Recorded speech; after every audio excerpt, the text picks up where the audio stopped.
Hi, Jonathan Rosenblatt here with you. Month of August, many of us are thinking about what kind of teachers are our children going to have this year in school. Will they be kind? Will our children grow with them?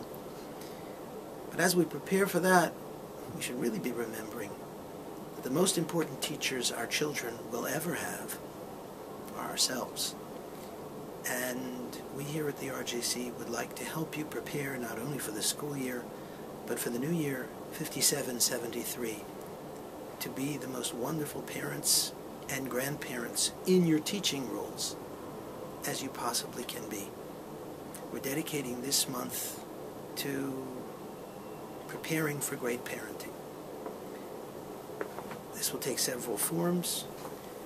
There will be these YouTube lessons, just to give you some ideas, some special shiurim in the synagogue, both on Shabbos and not on Shabbos, and finally the opportunity to have personal visits with me to discuss the unique opportunities of your family. You can email me at jir@rjconline.org to schedule personal time together. And now, for a thought for today. When I was a teenager, the first parent of whom I became aware outside of my own was my Rebbe, Rav Yosef Rottenberg Shlita. It's a longer yarn. I was in my Rebbe's home all the time, and I saw how he was with his children. Rebbe seemed to be totally disinterested in that category, that pernicious category that we call nachas. I'm good because look at my children. My children make me proud. Nachas is what gets fathers to buy basketballs for 3-week-old baby sons in the hope that their sons will make them proud.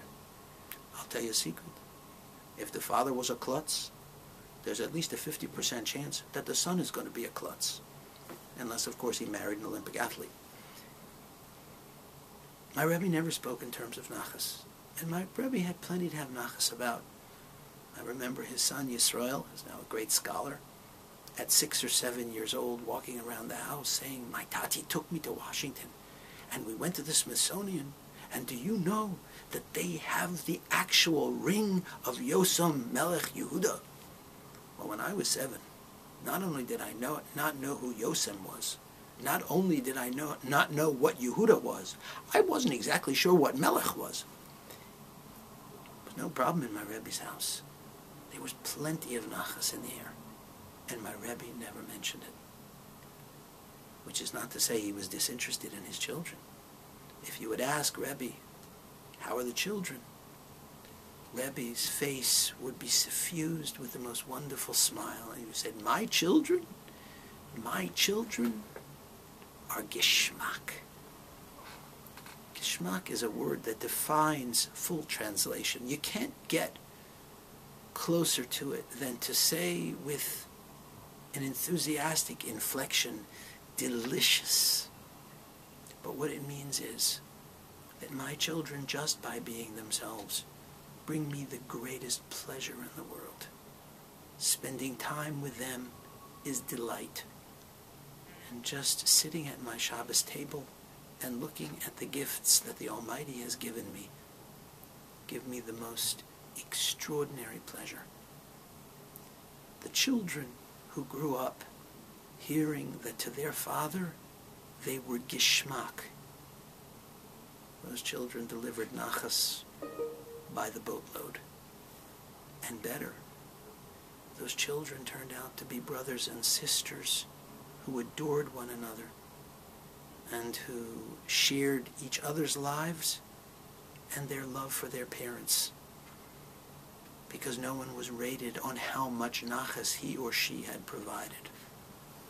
All they had to do was be, and for that they were Geshmak. This is Jonathan Rosenblatt wishing you delight from your children that they will feel in your attitude toward them. Please give me an email, jir@rjconline.org, and maybe we can spend some quiet time talking about those great gifts that God has given you in your children and even in your grandchildren. Wishing you a wonderful year of chinuch in 5773.